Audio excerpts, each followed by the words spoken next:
jërëjëf merci beaucoup Daouda jaajëfal bu baax a baax yéen internautes yëpp yi nga xam te ne yéen a ñuy suivre Grand Diatta Ali Baye Fall Alassane Kandji Amadou Balde Mame Diarra Sarr ñu ngi lay nuyu bu baax a baax yéen ñëpp fépp fooy mënti nekk di ñu bàyyi xel rek ñu ngi lay jaajëfal bu baax a baax nii la nuyu également kon dañuy daal di ñëw ci waxtaan wi ak ponk yi nga xam te ne kon moom lañ koy daal di dooree xëy na ñu tàmbalee kook mbirum ki nga xam te moom di Moustapha Diakhaté moom mi lee nga xam te ne dafa fësal ci page Facebook am ne ci lu jëm ci li nga xam te ne moo di pénalisation de la liberté d'expression mu ñu xibaar ne Moustapha Diakhaté est convoqué à la DIC pour des déclarations dans la presse xëy na ma jàngal leen li nga xam te moo di texte bi xaw na gudd tuuti waaye ñu jël tuuti temps rek daal di ko déglu ngir gën a xam li nga xam te ne moom moo di motif yi mu ne pénalisation de la liberté d'expression Moustapha Diakhaté est convoqué à la DIC pour des raisons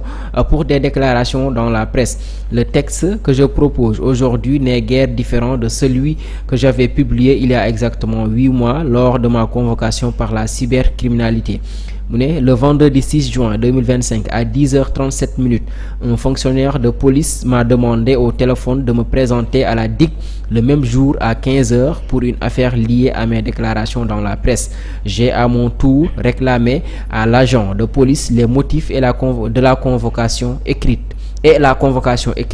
J'ai attendu en vain jusqu'à 15h40 avant d'honorer un rendez-vous prévu de longue date.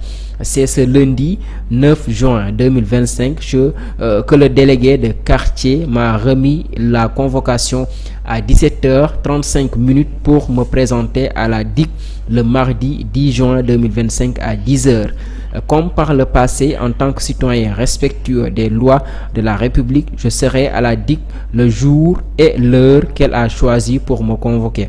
Avec l'arrivée au pouvoir de PASTEF, le premier parti fasciste africain, notre pays vit depuis 13 mois une véritable politique d'épuration, d'effacement d'adversaires, résolue pour faire disparaître toute vraie opposition, toute presse libre, tout état de droit et toute démocratie pluraliste.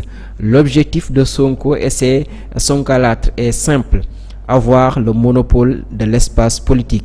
Le combat contre la dictature sonkiste nécessite des femmes et des hommes qui prennent leurs responsabilités pour elles, pour eux et pour le peuple sénégalais. Pour rappel, il y a un peu plus de 10 ans, dans son discours à l'occasion des 80 ans de l'arrivée au pouvoir des nazis en Allemagne, Madame Merkel avait souligné avec force que les droits de l'homme ne s'imposent pas de soi, la liberté ne va pas de soi et la démocratie ne réussit pas de soi. Il n'a fallu que 6 mois à Adolf Hitler pour anéantir toute démocratie en Allemagne. Il faut garder à l'esprit ceci: la montée du national-socialisme n'a été possible que parce que les élites et les larges dans la société allemande y ont participé ou au moins l'ont cautionné. Ce qui est arrivé à l'Allemagne et à l'Italie peuvent arriver au Sénégal. Pour combattre le funeste projet fasciste de PASTEF, chaque démocrate doit prendre sa place. Je fais mienne cette réflexion lumineuse de Noam Chomsky, l'une des leçons les plus claires de l'histoire. Les droits ne sont pas accordés, ils sont pris par la force. C'est pourquoi, pour ce qui me concerne, 1000 convocations, 1000 gardes à vue, 1000 retours de parquet, 1000 mandats de dépôt, 1000 condamnations ne m'empêcheront de prendre ma part du combat contre le pouvoir fasciste anti-Sénégal, traître à la nation, tyrannique, démocraticide, irrespectueux des normes démocratiques, constitutionnelles, ennemi des libertés d'expression et de la pensée critique. Boudé Djoté, Koudaou, Niao.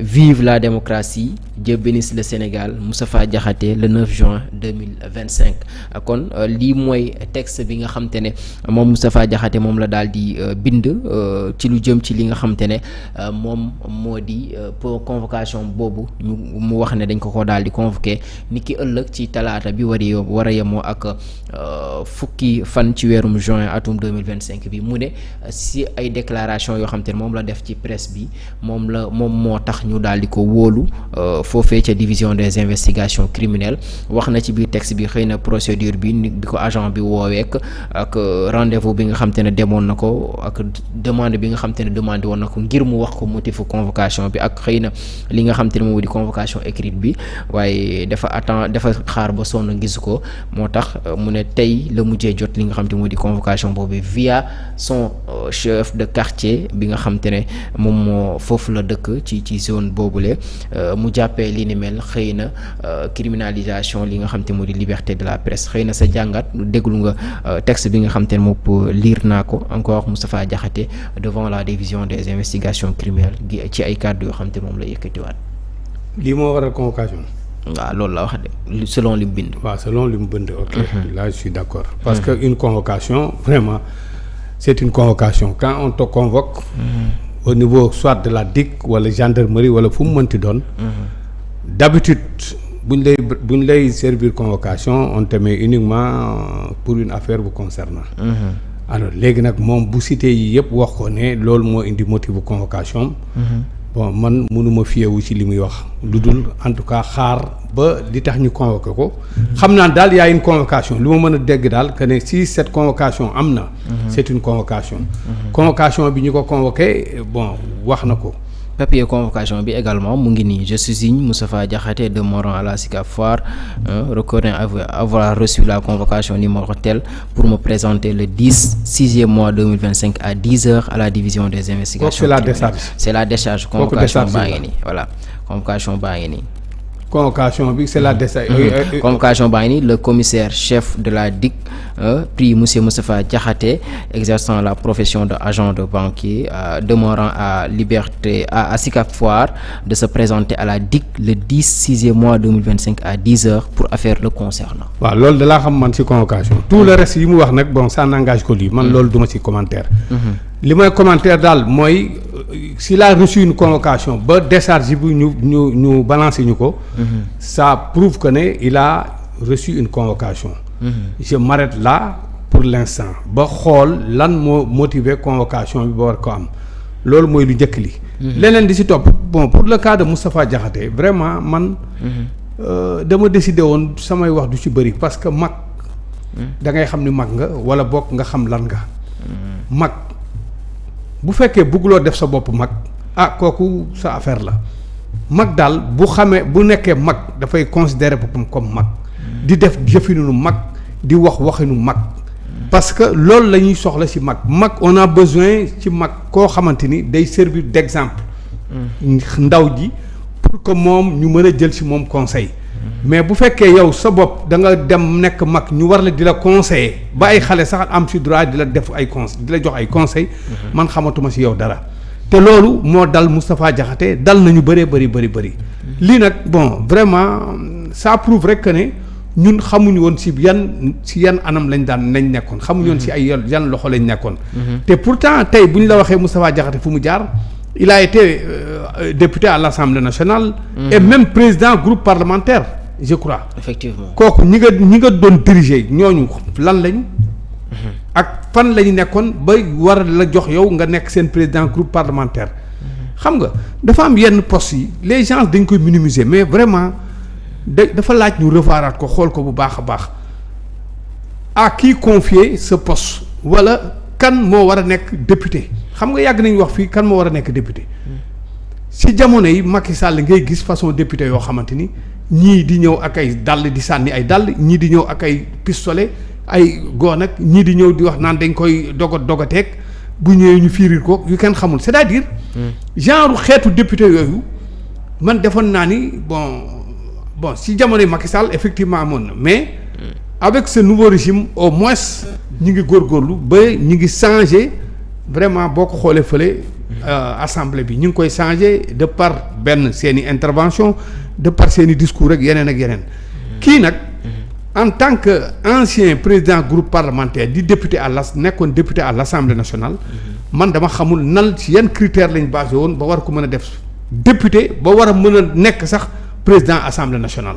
ça c'est de un li ci des nag bon vraiment man li ci des dama koy bàyyi ak vraiment ak famille am bu fekkee ñoom famille am mun nañoo dékku lii bis bu yàlla sàkk ñu woo ko bis bu yàlla sàkk bu ñu ko génnee mu ñoo taxaw ci plateau yi di wax lu ko neex. ñoom ñu di ko seetaan loolu moom vraiment ça n'engage que li may metti ba metti rek mooy jaxate bi mu sant mus naa ko wax fii benn ci sama benn émission vraiment jaxate bi mu sant daal xaw na ma metti trop parce que. wax dëgg yàlla man de keppaar gi bi ma soqi ko. keppaar gi ma soqi ko ñu bëri xam nañ leen bon ci ki nga xamante ni moom laa soqi ko exemple loon fii. te moom toute sa famille ñëpp du plus grand au plus petit. amu ci kenn koo xamante ni vraiment yaree nañ la pour ngay wax safaan ba wala wax leneen loo xamante ni. nekkul en phase ak li nga xamante ni moom la yaree moom lañ lay reew amul. musul am kii nag man xaw ma ban façon kii la mais en tout cas daal vraiment man du ma ci bëgg a wax lu bëri lu sori parce que. mais dama ci bañ a wax loo xamante ni.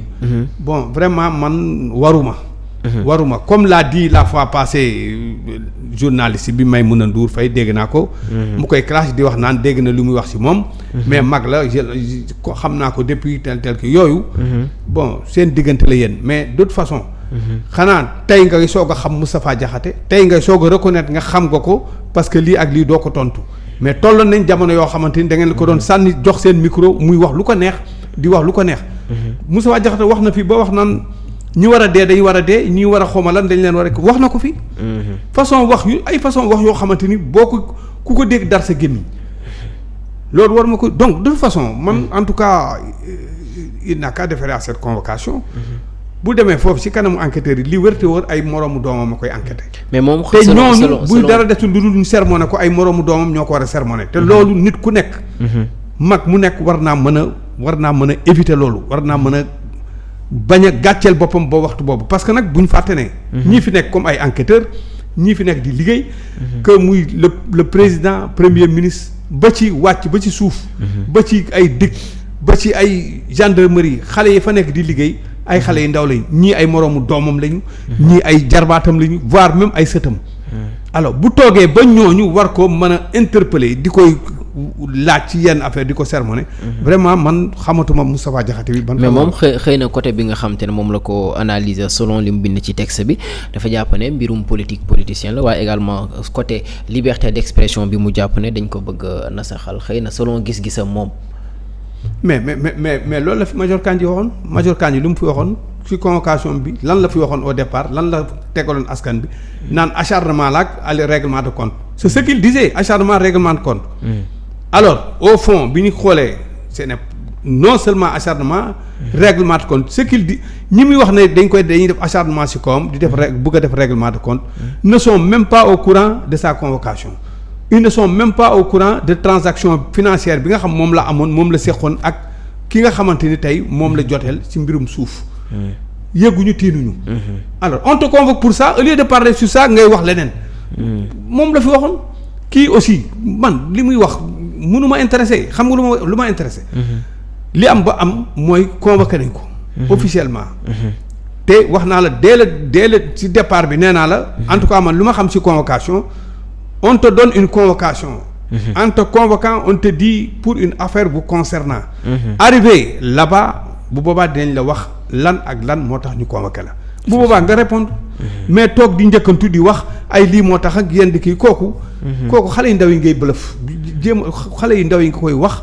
te vraiment waroon nga weesu foofu en tout cas ñun ñi ngi fii toog ñeneen ak ñeneen ñi ngi feneen di toog di wax convoqué wuñu leen ci li nga xamante ni moom la ñuy wax te vraiment chaque jour que jëfee ñi ngi sàmm li ñuy wax ba éviter suba ñu convoqué ñu du ma ne nag convocation du mës a am bis parce que on ne sait jamais mais par erreur quelqu'un peut être convoqué effectivement que par erreur quelqu'un peut être convoqué mais une fois convoqué par erreur bu amee après nga ressaisir xam ni bon vous avez été convoqué certes par erreur que loolu dootuma ko defati mais man xamuma koo xamante ni bis bu yàlla sàkk les mêmes propos les mêmes dires ngay wax te à chaque fois peut-être buñ ko convoqué c'est à des propos yoo xam ne chaque fois ñu ko man xawma loolu loolu boo si naree sax man amatuma lu may wax si loolu amatuma lu ma si wax lu dul bàyyi la rek yow peut-être ak say mbokk bu fekkee ñoom à leur niveau ñoom xëy na mun nañ ko muñ xayrul bu fekkee ñoom mën nañ ci dara ñu jéem si jug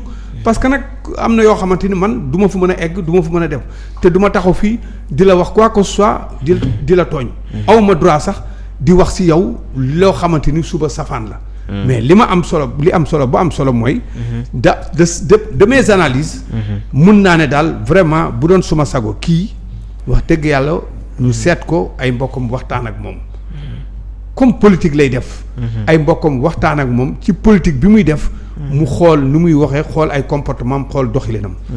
leneen li si topp nag jaxate bi daal metti na ma te man jaxate laa sant loolu daal ma si metti. merci beaucoup doyen jaajëfal ko bu baax a baax Daouda yow également dégg nga texte bi nga xam te ne kii di Moustapha Diakhaté moom